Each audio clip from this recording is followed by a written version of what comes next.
You and I are going wine shopping together. You can find a sensational bottle of wine for criminally low prices. Let's get started exploring and tasting new wines together.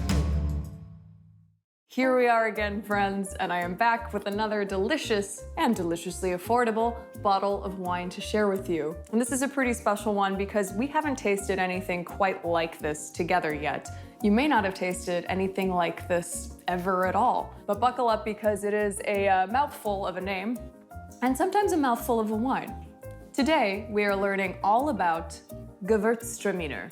So before we dive into studying and tasting the wine, let's break down that name just a little bit. Coming across something like that on a label of wine, unless you speak German, which if you do, nice. But coming across that can be a little intimidating. I promise you, it's a lot easier to pronounce than you think. We just have to break it down.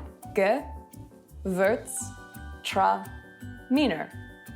Gewürztraminer. Gewürztraminer. Gewürztraminer. Gewürztraminer. Hey, not too bad. And if you're feeling sassy, you can throw a little German accent on it, and then it's Gewürztraminer. Yeah, baby. You can just say Gewürztraminer, or you can even shorten it to Gewürz. So easy, right? This grape makes a very unique and exotic wine. It really is one of a kind.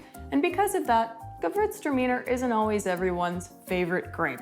But I think you'll find that the more you learn about it, and certainly the more that you taste it, you're gonna see how special Gewürztraminer really can be. It doesn't give in to any fads. It's not trying to be anything that it isn't. It's uniquely itself, and I think that's something to be appreciated. So now let's study this grape a bit more. Gewürztraminer in German means the spiced Traminer. Traminer being the family of grapes that it's part of. And spiced is very appropriate because this pink-skinned grape often exhibits ginger spice notes in its wines. The ancient Traminer grape that it's descended from is originally from the mostly German-speaking northeastern Italian province of South Tyrol. It spread into Germany, mutating along the way, and then made its way down the Rhine River into Alsace, a border region that is now French, but over the centuries has traded nationalities between French and German. Because it is an alleyway between those two countries, every time there was a war, it passed over between Germany and France. The result is a wonderful hybrid culture. In Alsace, Gewürztraminer is the second most planted grape, the first being Riesling, and this is where you're gonna find a really cool range of styles and where you're gonna find Gewürztraminer most classically being produced. You're gonna find some drier, fresher styles, and then you'll find the off-dry, more opulent, rich, age-worthy Grand Crus, and then the even sweeter, late-harvest dessert Gewürztraminers that are absolutely divine.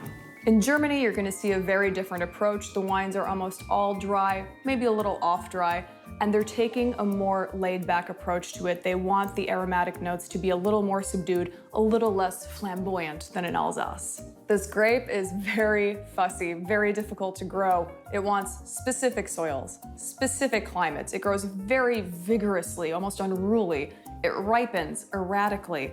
It's very susceptible to disease, frost. It only wants dry, warm climates.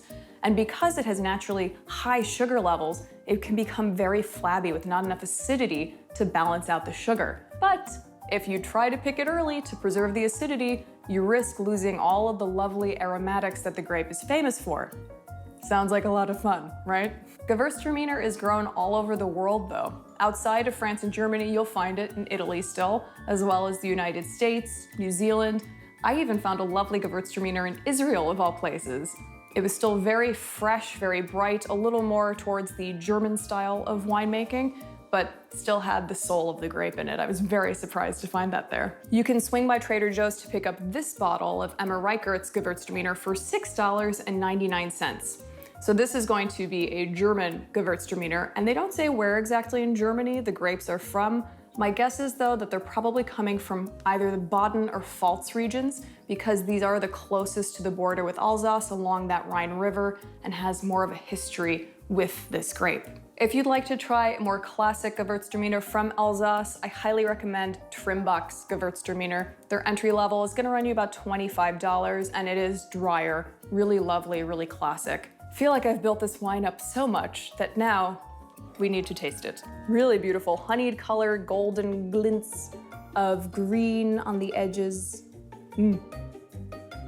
So on the nose, this is a little more muted than the Gewürztraminers that I'm used to drinking, which are mostly coming from Alsace. When you put your nose into a glass of Alsatian Gewürztraminer, it kind of smacks you across the face. Love getting Gewürztraminer from Alsace in a blind tasting because more often than not, I know what it is from the first whiff.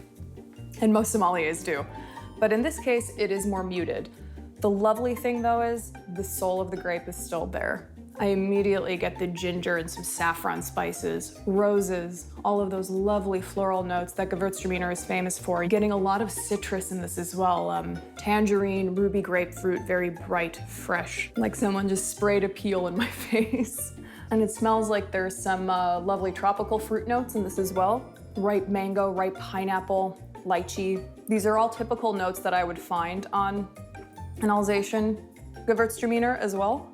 But again, just a little more subtle, a little less loud, a little less flamboyant. There is a little bit of residual sugar on this, just a smidge. I wouldn't say this is a sweet wine, I would say it's off dry.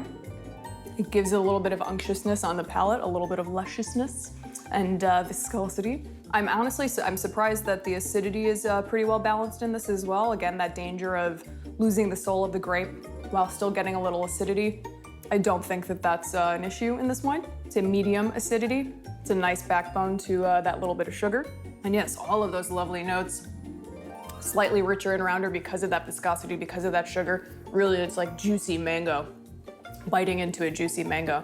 Although I suppose you wouldn't want to bite into a mango. You know what I mean? That fresh, juicy pineapple. And yes, all of the floral notes, the ginger, that little bit of spice that kind of kicks in the back palate. Pepper as well, like I love the tropical notes on this. And then yes, all of that citrus as well. It's a little less sharp, a little less of the spray of the peel in my face, and more like biting into the fruit now, of the tangerine, of the grapefruit. Very delightful. Perfectly ripe, not underripe and too tart. Again, because of those naturally higher sugar levels, another danger with Gewürztraminer is that it becomes very high alcohol. And that's not the case in this at all. 11.5% low. Some of those Alsatian ones can get up there and you can feel it. They're still lovely in their own way. It's just a different animal, a different expression. Yes, there's a honeyed note to this as well because of that residual sugar. Very subtle. This is definitely Gewürztraminer. There's no doubt this has not lost the soul of the grape by being a little less flamboyant. So let's talk about food. What do you do food-wise with this lovely wine? It's been found that Gewürztraminer does really, really well with exotic spices, warm spices. It does beautifully with Thai food, Indian food, Moroccan, Middle Eastern.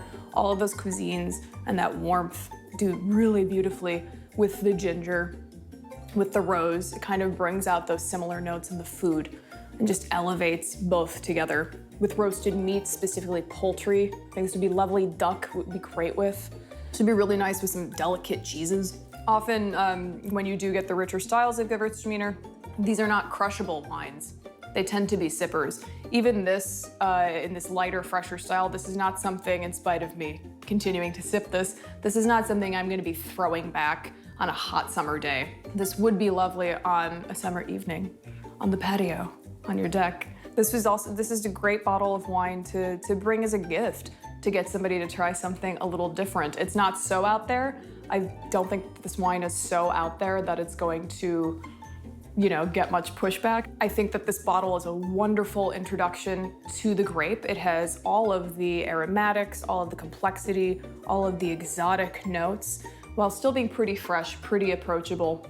It's not going to be one of those super serious ones that might be a little too much for somebody who hasn't tasted it before. Or you know what, dive in, go for the crazy one. That's what I did, and I really, really like it.